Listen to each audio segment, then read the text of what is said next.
मी आत्ता तुमच्याशी बोलत असताना मला आठवतोय तो महाभारतातला काळ. तर दूरदर्शनवर महाभारत अशा नावाची जी मालिका सुरू झाली होती तो काळ.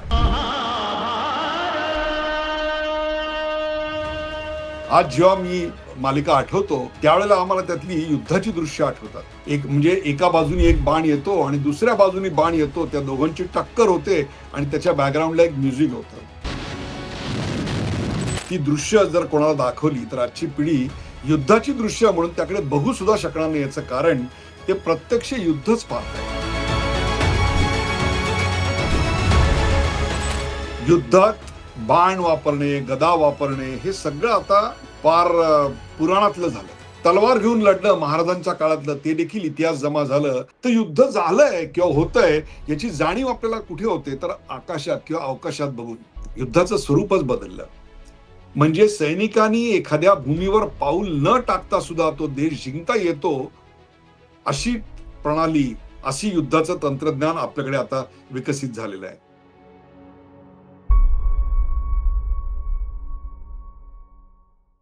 नमस्कार, डॉक्टर उदय निरगुडकर शो मध्ये आपल्या सगळ्यांचं मनपूर्वक स्वागत.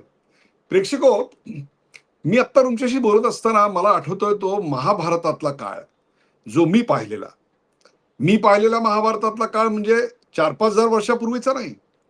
तर दूरदर्शनवर महाभारत अशा नावाची जी मालिका सुरू झाली होती तो काळ.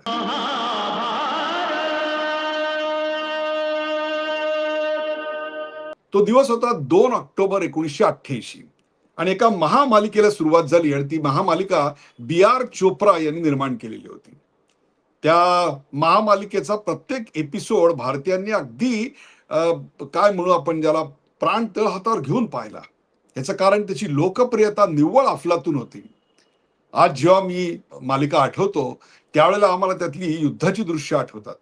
एक म्हणजे एका बाजूनी एक बाण येतो आणि दुसऱ्या बाजूनी बाण येतो, त्या दोघांची टक्कर होते आणि त्याच्या बॅकग्राऊंडला एक म्युझिक होतं. आज हे सगळं पाहताना अतिशय मागास असं वाटेल. याचं कारण आता युद्धाचं तंत्रही बदललं आणि सिरियल मेकिंगचं तंत्रज्ञानही विकसित झालं. त्या काळात पोस्ट प्रोडक्शन, व्हिडिओ ग्राफिक्स वगैरे, मल्टीमीडिया वगैरे असं काही नव्हतं. त्यामुळे नुसतं बाणांचं एकत्र येणं दिसलं तरी सुद्धा अख्खी पिढी त्याच्यावर फिदा आणि खुळा व्हायची. असा तो काळ आपल्या डोळ्यासमोर आहे.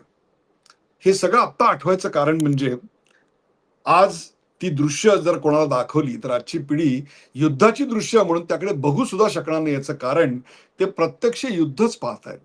मग अमेरिकेने इराकवरचा हल्ला असेल किंवा अ, इराण इराक युद्ध असेल, युक्रेन रशिया वॉर असेल किंवा आत्ताचं इराण आणि अमेरिका आणि इस्रायल यांचं युद्ध असेल, इस्रायलचा हमासवरचा हल्ला असेल. एक ना दोन मी तुम्हाला अनेक युद्धांची उदाहरणं देऊ शकतो की जिकडे युद्धाचं एखाद्या टेलिव्हिजन सारखं लाईव्ह टेलिकास्ट करण्यात येतं आणि तो थरार तुम्हाला सगळ्यांना पाहायला मिळतो.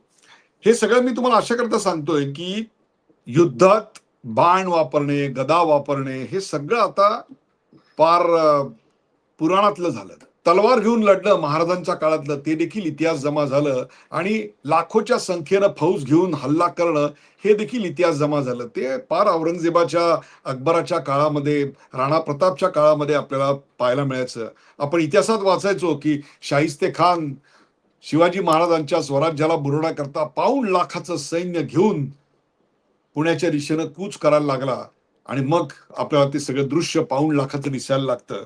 परंतु आता मात्र पानिपतावर जसं लाखोंचं फौज जमलेली होती तशी कुठल्याही युद्धामध्ये लाखोंची फौज आहे असं आपल्याला कधी दिसणार नाही. तर युद्ध झालंय किंवा होतंय याची जाणीव आपल्याला कुठे होते तर आकाशात किंवा अवकाशात बघून. तिथे तुम्हाला विमानं दिसतात, क्षेपणास्त्र दिसतात, ड्रोन दिसतात, त्यातून होणारे हल्ले आणि त्यांचा विध्वंस आजूबाजूला दिसतो, त्यातून पडणारे बॉम्ब दिसतात आणि मग तुम्हाला जाणवतं की युद्ध सुरू झालेलं आहे, युद्ध आहे. त्यात भरीस भर म्हणून की काय, nuclear weapons, chemical weapons, biological weapons, weapons of mass destruction, या सगळ्यामुळे युद्धाचं पूर्ण आयाम, स्वरूप, टेक्नॉलॉजी पूर्णपणे बदलून गेलेली आहे.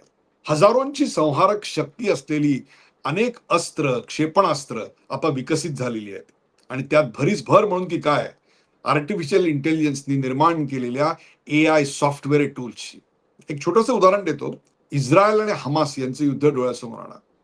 जेव्हा युद्धाचा सायरन वाजायचा हमासमध्ये आणि इस्रायलची विमानं हल्ला करायला लागायची, त्यावेळेला सायरन वाजला की शेकडो तरुण हमासमधून आपापल्या बिल्डिंगांमधून, घरांमधून, वर्क प्लेसमधून बाहेर पडायचे आणि युद्धाला जायचे. आणि त्याच वेळा ज्या महिला होत्या, त्या महिला लहान मुलांना घेऊन त्या इमारतीच्या खाली बंकरमध्ये लपायच्या आणि त्या बंकरमध्ये लपून त्या व्हॉट्सॲपवर आपलं स्टेटस टाकायच्या, फेसबुकवर आपलं स्टेटस टाकायच्या, आपण कुठे आहोत ते लिहायच्या. मृतांची यादी जेव्हा आपल्या समोर आली तेव्हा लक्षात आलं की मृतांच्या यादीमध्ये खरं तर लढणाऱ्या पुरुषांची संख्या मृत म्हणून जास्त असायला हवी होती, जखमी म्हणून जास्त असायला हवी होती. पण प्रत्यक्षात महिला आणि बालक यांची संख्या जास्त आहे. याचं कारण फेसबुक आणि इंस्टाग्रामवर त्या अपडेट टाकत होत्या. असे शेकडो जेव्हा मेसेजेस सॅटेलाइटच्या मार्फत जायचे तेव्हा ते इंटरसेप्ट करून इस्रायलची टेक्नॉलॉजी नेमकं ते लोकेशन कुठे आहे ते शोधायची आणि ते लोकेशन क्षेपणास्त्राला कळवलं जायचं आणि ते कळवणारी जी यंत्रणा होती ती मानव विरहित होती आणि त्याचं नाव लव्हेंडर आणि गॉस्पेल अशी ती दोन संहारक अशा स्वरूपाची AI टूल्स होती. आणि हे सगळं करायला किती वेळ लागायचा माहितीये? फक्त 3 सेकंद. अवघ्या 3 सेकंदात एखाद्या इमारतीच्या खालून 500 SMS आता पाठवले गेलेत किंवा व्हॉट्सअप स्टेटस टाकलेत, फेसबुकवर लिहिलं गेलं, इंस्टाग्रामवर लिहिलं गेलंय, हे कळायचं आणि बरोबर तिकडे क्षेपणास्त्र अचूक मारा करून त्यांना नष्ट करायचं. युद्धाचं स्वरूपच बदललं. म्हणजे सैनिकांनी एखाद्या भूमीवर पाऊल न टाकता सुद्धा तो देश जिंकता येतो, अशी प्रणाली, अशी युद्धाचं तंत्रज्ञान आपल्याकडे आता विकसित झालेलं आहे. इस्रायल, अमेरिका आणि इराण यांचं जे युद्ध सुरू आहे त्यात आपल्याला हेच दिसतंय. आज मी तुमच्याशी बोलत असताना अमेरिकेच्या एकाही सैनिकांनी अजून इस्रायलमध्ये पाऊल टाकलेलं नाही आणि या युद्धातून आम्हाला शिकण्यासारखं म्हणूनच बरंच काही आहे. अर्थात LPG सप्लाय यापुढे केवळ आपल्याला हॉर्मसच्या समुद्रधुनीवर अवलंबून ठेवता येणार नाही, तर आपल्याला आपले सोर्सेस डेव्हलप करावे लागतील. ते इव्हेंच्युअली होतीलच. परंतु युद्ध तंत्रज्ञान जर तुम्ही म्हणाल, युद्ध कसं लढावं, युद्धासाठी तयारी कशी करावी, प्रशिक्षित मनुष्यबळ आणि त्याहीपेक्षा सुद्धा काय प्रकारचं तंत्रज्ञान, how to fight artificial intelligence warfare, याचा एक वस्तुपाठ आपल्याला आता या युद्धातनं पाहायला मिळालेला आहे. हे सगळं मी तुमच्याकरता अशा करता बोलतोय की आपल्याकडे आज जगातली एक मोठी, सर्वात मोठी नाही म्हणणार मी, पण एक खूप मोठी अशी सशस्त्र असं आमच्याकडे सैन्य दल आहे. 6,80,000 कोटी इतकं प्रचंड मोठं बजेट आमच्या डिफेन्सचं म्हणजे संरक्षण खात्याचं आहे. अर्थात यातला बराचसा पैसा हा मनुष्यबळ, त्यांचे पगार आणि पेन्शन, ऑपरेशन्स याच्यावर खर्च होतो. तो आकडा जवळपास 4,80,000 कोटी इतका मोठा आहे. म्हणजे तंत्रज्ञान विकसित करायला, नवीन इक्विपमेंट्स घ्यायला, आधुनिकीकरणाला अवघे 1,80,000 कोटी आपल्याकडे उरतात. हाच अमेरिकेतला आकडा किती आहे माहितीये? $120 लाख. आणि आपला, लक्षात आलं हा फरक काय येते? अर्थात अमेरिकेतलं दरडोई उत्पन्न, आपलं दरडोई उत्पन्न, त्यांची आर्थिक स्थिती, आपली आर्थिक स्थिती, या सगळ्यातला फरक जरी लक्षात घेतला तरी मिलिटरीचं मूळ कर्तव्य काय आहे? तर ते जॉब निर्माण करणं नाही, तर देशाच्या सीमांचं आपण रक्षण करणं हे आहे. आणि इथेच मला इराणचं कौतुक करावं असं वाटतं. अमेरिकेसारखी एक बलाढ्य शक्ती आहे, इस्रायल सारखी टेक्नॉलॉजिकली एकदम ऍडव्हान्स्ड असा देश, की ज्यांच्या आयरन डोम विषयी संपूर्ण जगभर दबदबा आहे, त्यांनी वारंवार हल्ले करू नये. आज 5व्या आठवड्यात इराण झुकलेला नाही, इराण नमलेला नाही. इतकंच काय तर आज 5 आठवडे झाले पण इराणनी आपले हल्ले कमी केलेले नाहीत. मग ते आखाती देशांवर आहेत आणि इस्रायलवर पण आहेत. हे जे हल्ले आहेत ते मानव विरहित हल्ले आहेत. आजपर्यंत एकाही इराणी सैनिकांनी आखाती देशात प्रवेश करून हल्ला केलाय असं आपल्याला दिसणार नाही. तर तो जो हल्ला झालेला आहे तो विमानातून टाकलेल्या बॉम्बमधून आणि त्याहीपेक्षा सुद्धा मानव विरहित अशा ड्रोन्स मधून हल्ला झालेला आहे. हेच ते बदललेलं टेक्निक. तुमच्याकडे किती प्रचंड मोठं अजस्त्र सैन्य दल आहे यापेक्षा सुद्धा तुम्ही किती तंत्रज्ञान युक्त आहात, तुमच्याकडे कोणत्या प्रकारची टेक्नॉलॉजी आहे याच्यावर तुमचं जिंकणं अथवा हरणं अवलंबून आहे. तुम्ही किती प्रगत आहात ह्याच्याकरता तुमची सैन्य दलातली संख्या आता महत्वाची नाही आहे. तर तुम्हाला सर्वात महत्वाची काय असणार आहे, तर how intelligently you are deploying your forces and how intelligently you are using your technology. आणि त्याच्याच करता मग हायपरसॉनिक मिसाईल्स, सायबर वॉरफेअर या सगळ्याचं महत्व, आर्टिफिशियल इंटेलिजन्सचे टूल याचं महत्व प्रचंड वाढलेलं आहे. आज अशा प्रकारची क्षेपणास्त्र विकसित झालेली आहेत की जी जमिनीवरून अथवा हवेतून 1,500-2,000 किलोमीटर अचूक अशा लक्ष्याचा वेध घेतात आणि त्यांना नष्ट करतात. आठवते ऑपरेशन सिंदूर? ऑपरेशन सिंदूरमध्ये आपण हल्ला केल्यानंतर पाकिस्तानी दुसऱ्या दिवशी जवाबी हमला केला आणि त्यात त्यांनी टर्कीनं पाठवलेली अक्षरशः शेकडो, तुम्हाला सांगतो, अक्षरशः शेकडो ड्रोन्स, त्यातले काही कमर्शियल होते, म्हणजे ते काहीच नुकसान करू शकणार नव्हते, परंतु असे शेकडो ड्रोन्स अनेक ठिकाणी एकाच वेळी पाठवले आणि तरी देखील आपण ते सगळे संपूर्णच्या संपूर्ण नष्ट केले. आणि त्यावेळेला पहिल्यांदा भारतीयांना युद्धामधल्या ड्रोनचं महत्व लक्षात आलं. म्हणूनच आजच्या कार्यक्रमाचं शीर्षक आहे बाण नाही, ड्रोन. आणि या द्रोणाचा जो इतिहास आहे तो जवळपास 100 वर्ष इतका जुना आहे. साधारणतः 1920 पहिल्या महायुद्धाच्या अखेरीला आपल्याकडे द्रोण अशा प्रकारची गोष्ट विकसित करण्यात आली. अर्थात त्यावेळेचे द्रोण जे होते ते बरेचसे प्रयत्न फसले, परंतु हळूहळू प्रयत्न करत राहिले, तंत्रज्ञान एक एक ऍड करत राहिलं, सुधारणा करत राहिलं, संशोधन होत राहिलं आणि त्याच्यातून पहिल्यांदा 1950च्या आसपास मला वाटतं रशियानी चीनला पहिल्यांदा द्रोणचा सप्लाय केला. रिमेंबर, रशियानी चीनला सप्लाय केलेला आहे आणि आज चीन याच्यात बरंच पुढे गेलेलं आहे. युक्रेनमध्ये जो हल्ला झालेला आहे त्याच्यामध्ये कमर्शियल ड्रोन वापरण्यात आले.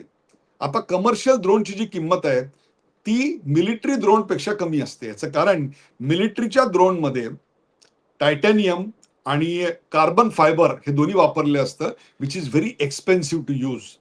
आणि मिलिटरी ड्रोनमध्ये इतर अनेक फीचर जी असतात की जी कमर्शियल ड्रोनमध्ये आपल्याला दिसत नाहीत. अर्थात एवढ्या लांब पल्ल्याचं ड्रोन चालवायचं म्हणजे त्याला इंधन हवं. त्यामुळे काही ड्रोन जी आहेत ती बॅटरी ऑपरेटेड असतात आणि ती बॅटरी रिमोट कंट्रोलनी तुम्हाला काही मैलांवरून सुद्धा, काही शेकडो मैलांवरून सुद्धा नियंत्रित करता येते किंवा त्याचे डिझेल किंवा तत्सम कुठलं तरी इंधन वापरलं जातं. अर्थात हे सगळं तंत्रज्ञान इतक्या प्रगतरित्या विकसित होत आहे की आता हायब्रिड टेक्नॉलॉजी वापरून ड्रोन विकसित झाले. म्हणजे जसे आपल्याकडे हायब्रिड रस्त्यावरच्या गाड्या, वाहनं आपण पाहतो, तसेच आता हायब्रिड टेक्नॉलॉजीची ड्रोन सुद्धा आलेले आहेत की जे हायड्रोजनचा वापर सुद्धा करतायत. म्हणजेच युद्धामध्ये ड्रोनचा जो उपयोग आहे, वापर आहे, त्याच्यात किती सुधारणा झाली आहे गेल्या 15 वर्षामध्ये ते आपल्या लक्षात येईल. हवेतल्या हवेतून मारा करणारी जे ड्रोन आहेत ते देखील आपल्याकडे विकसित झालेले आहेत. एवढंच काय, तर लेझर बीमच्या साहाय्यानं हवेतल्या ड्रोनला पुन्हा काही क्षणात चार्ज करायची टेक्नॉलॉजी सुद्धा विकसित झालेली आहे. त्यामुळेच अनआर्म्ड, अनमॅन्ड म्हणजे ज्याच्यात कुठलाही मनुष्य नाही, परंतु जे मनुष्य ऑपरेट करतोय किंवा सॉफ्टवेअर ऑपरेट करतोय, अशा प्रकारचे ड्रोन तुमच्याकडे किती आहेत याच्यावर तुमचं लष्करी सामर्थ्य आता ठरणार आहे. नक्की तुमच्याकडे किती लाख सैनिक आहेत यावर ठरणार आहे. अर्थात ड्रोनच्या साईजेस सुद्धा अनेक आहेत. लाईट म्हणजे ज्याच्या अतिशय कमी वजन असतं आणि कमी पल्ला असतो. मग स्मॉल आहेत की जे फार कमी वजन घेऊन जाऊ शकतात. मीडियम आहेत की जे खूप मोठं वजन घेऊन जाऊ शकतात. आणि हेवी हेवी ड्रोन किती मोठं वजन घेऊन जाऊ शकतील, तुम्हाला आश्चर्य वाटेल. जवळपास 2 इनोवा भरतील एवढं मोठं सामान ते एका क्षणाला घेऊन जाऊ शकतात. एवढे ड्रोन आपल्याकडे आता विकसित झालेले आहेत की ज्याच्यामध्ये 8 ब्लेड किंवा 12 ब्लेड प्रॉपेलर्स बसवलेली आहेत आणि अत्यंत वेगानं ते शत्रूच्या भूभागावर जाऊन हल्ला करून पुन्हा परत येऊ शकतात, अथवा तिथे ती नष्ट झाली तरी कुठली जीवित हानी त्यात त्यात होत नाही. इतकंच काय, तर एकदा टार्गेटचा फोटो त्यात फीड केला तर त्या टार्गेटला आयडेंटिफाय करण्याकरता वाकबगार असे सॉफ्टवेअर्स, आर्टिफिशियल इंटेलिजन्स टूल्स या ड्रोनमध्ये आता विकसित झालेले आहेत आणि त्यातून त्याचा मारा हा अधिक घातक आणि लक्ष्यवेधी झालेला आहे. अर्थात हे सगळं चकवण्याच्या अनेक गोष्टी पुढे आलेल्या आहेत. खूप धूर जर तुम्ही केलात तर त्याला नेमका मारा कुठे करायचा आहे ते दिसत नाही. ड्रोनला काउंटर करणारी, त्याला नष्ट करणारी प्रणाली देखील विकसित झालेली आहे, की ज्याचा उपयोग ऑपरेशन सिंदूर नंतर जो पाकिस्तानने हल्ला केला होता त्यावेळी आपण पाहिलेलं आहे, की सॅटेलाइटच्या माध्यमातून ते ड्रोन कसे येत आहेत ते मॅप केलं गेलं आणि त्यानुसार त्याच्यावर हल्ला करून त्याला नष्ट करण्यात आलं होतं. मग त्याकरता रेडिओ फ्रिक्वेन्सी जॅमिंग किंवा जीपीएस जॅमिंग अशा अनेक टेक्नॉलॉजीचा वापर आपल्याकडे आपण विकसित केलेला आहे. इतकंच काय, तर टार्गेट नेमकं कुठे आहे ते स्वतःहून शोधणारी सुद्धा एक प्रणाली आता अलीकडच्या काळात विकसित झालेली आहे. हे तर सोडूनच द्या, समुद्रात पाण्याखाली कित्येक मीटर खाली जाऊन प्रवास करणारे ड्रोन आता विकसित झालेले आहेत आणि ते अशा करतायत की त्या पाण्यामध्ये नेमकं सॉल्ट किती आहे, इतकंच काय, तर त्या पाण्याचं टेम्परेचर किती आहे याचा डेटा रेकॉर्ड करतात. आता ते कमर्शियल ऍप्लिकेशन म्हणून आहे. याचं कारण पाणबुडीचा प्रवास सुखाचा व्हावा, सुखकर व्हावा, सुरक्षित व्हावा याच्याकरता तो डेटा ते गोळा करत असतात. परंतु लवकरच हे तंत्रज्ञान आपल्याला युद्धामध्ये प्रत्यक्ष वापरायला आपल्याला मिळेल अशा प्रकारची टेक्नॉलॉजी देखील आता विकसित होते आहे. आता इराण इतका तग धरतंय आणि आखाती देशांवर जोरदार हल्ले करतंय, इस्रायलवर हल्ले करतंय, याचं एकमेव कारण म्हणजे इराणकडे खूप मोठ्या प्रमाणात आणि अत्यंत खूप शक्तिशाली असे ड्रोन उपलब्ध आहेत आणि त्या ड्रोनच्या माध्यमातूनच त्यांनी एक चोख उत्तर अमेरिका आणि इस्रायलला दिलंय. शाहिद 136 आणि गाझा 129 या टाईपचे त्यांचे जे ड्रोन्स आहेत, त्या ड्रोननी या युद्धामध्ये इराणला चांगलाच हात दिलाय. त्याचाच परिणाम म्हणून की काय, रशियानी ते ड्रोन त्यांच्याकडनं आयात केलेत. म्हणजे लक्षात घ्या, 70 वर्षापूर्वी ड्रोन निर्यात करणारा रशिया आता इराणकडून ते आयात करतोय. इतकी प्रचंड प्रगती इराणच्या ड्रोन मॅन्युफॅक्चरिंगनी केलेली आहे आणि म्हणूनच हे जे ड्रोन आहेत त्यांनी युएई, ओमान, कतार अशा सगळ्या आखाती देशांवर आणि त्यांच्या महत्वाच्या अमेरिकेच्या ठाण्यांवर जो हल्ला केला तो या ड्रोननी केला. इतकंच काय, तर इस्रायल मधल्या न्यूक्लिअर फॅसिलिटीवर सुद्धा त्यांनी खूप जोरदार हल्ला चढवला. लक्षात ठेवा, ज्या इस्रायलकडे एक अतिशय सुरक्षित असा मानला गेलेला आयर्न डोम आहे की जो भेदणं अशक्य आहे, त्याला चकवा देऊन जाणारे ड्रोन इराणनं आज विकसित केलेले आहेत, ही वस्तुस्थिती आहे. यातनं भारताला शिकण्यासारखं पुष्कळ आहे आणि ते म्हणजे भारताने देखील ड्रोनचं स्वतःचं तंत्रज्ञान विकसित करायला घेतलेलं आहे आणि ते आज नाही घेतलेलं, अनेक वर्षांपूर्वी ते चालू केले आहे आणि पंचनाद आणि भार्गवास्त्र हे त्याचे दोन महत्वाचे घटक आता आपल्या समोर आलेले आहेत. अर्थात आपल्याकडे जी काही ह्याची टेक्नॉलॉजी आलेली आहे ड्रोनची, ती आपण परदेशातल्या काही आपल्या मित्र अशा असणाऱ्या राष्ट्रांकडून तंत्रज्ञान घेऊन विकसित केलेली आहे. But the time has come that India must have a futuristic angle to the military. आतापर्यंत मिलिटरीकडे आपण ज्या दृष्टिकोनातून पाहत होतो, लाखो लोक असले पाहिजे, पायदळ असलं पाहिजे, या सगळ्यापेक्षा सुद्धा आता तुमच्याकडे तंत्रज्ञान कसं आहे आणि ते तुम्ही किती इंटेलिजंटली वापरता, तुमच्या देशाची सुरक्षा ही तुम्ही कोणतं तंत्रज्ञान कसं वापरता, केव्हा वापरता, किती प्रमाणात वापरता आणि कुठे वापरता याच्यावर अवलंबून असणार आहे. याचं कारण उद्याचं युद्ध हे एआय किंवा तंत्रज्ञान ड्रिव्हन असणार आहे. एखादा संपूर्ण देश तुम्ही बेचिराग करू शकाल without without asking your foot soldier to step into it. आणि हे कधी शक्य आहे, जेव्हा तुमच्याकडे उत्तम टेक्नॉलॉजी असेल तेव्हा. अर्थातच या ड्रोनच्या वापरासंदर्भातले जिनेव्हा कन्व्हेन्शनचे आणि युनायटेड नेशन्सचे जे नियम आहेत आणि मार्गदर्शक तत्व आहेत ते अत्यंत कठोर आणि कडक आहेत. कधीतरी एखादा कार्यक्रम करून ती तत्व काय आहेत आणि कठोर नियम काय आहेत आणि कोणी कोणी आतापर्यंत याचं उल्लंघन केलेलं आहे वगैरे हा सगळा इतिहास मी मांडीन, पण तो आज आत्ताचा विषय नाही आहे. आत्ताचा विषय हा आहे की लक्षात घ्या, चायनाने तैवानवर हल्ला केला ना, तेव्हा एकही चायनीज सैनिक तैवानमध्ये उतरलेला नव्हता. त्याने हल्ला केला तो ड्रोनच्या माध्यमातून, क्षेपणास्त्रांच्या माध्यमातून आणि अवघ्या एका आठवड्यात त्यांनी तैवानला अक्षरशः घुटण्यावर आणलं, गुडघ्यावर आणलं आणि शरणागती पत्करायला भाग पाडलं. इतर कोणी मदत करायच्या आत त्यांनी तैवान पूर्णपणे काबीज करून घेतला. हे मी आपल्याला अशा करता सांगतोय की ही परिस्थिती आपल्यावर येणारच नाही असं समजायचं काही कारण नाहीये. आणि याच्यात सर्वात महत्वाचा घटक काय आहे माहितीये, तो म्हणजे ही जी सगळी मिसाईल टेक्नॉलॉजी आहे, ड्रोन्स आहेत, एआय टूल्स आहेत, याच्यात महत्वाची असते ती म्हणजे एक छोटीशी chip, that is called semiconductor chip. आता लक्षात आलं? आत्मभारत याच्या योजनेअंतर्गत मोदी सरकारने सेमीकंडक्टर आणि चिप मॅन्युफॅक्चरिंगला इतकं प्रचंड महत्व का दिलंय ते? ती काही फक्त तुमच्या ऑटोमोबाईल चालवण्याकरता दिलेलं नाहीये, तर त्यातून या देशाची सुरक्षा निर्माण करणारी एक यंत्रणा आपण विकसित करणार आहोत. लक्षात आलं?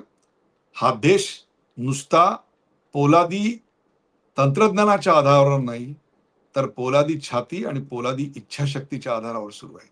धन्यवाद. हा कार्यक्रम आपल्याला कसा वाटला तो आम्हाला जरूर सांगा. लाईक करा, शेअर करा, सबस्क्राईब करा. असेच नवे-नवीन विषय मी कोणते घ्यावेत हे मला जरूर सुचवा. हा सुद्धा जो मी विषय घेतला तो मी घ्यावा असं एका प्रेक्षकाने मला फोन करून सांगितलं, कॉमेंटमध्ये लिहिलं म्हणून हा विषय घेतला. पाहायला विसरू नका. डॉक्टर उदय निगुळकर शो.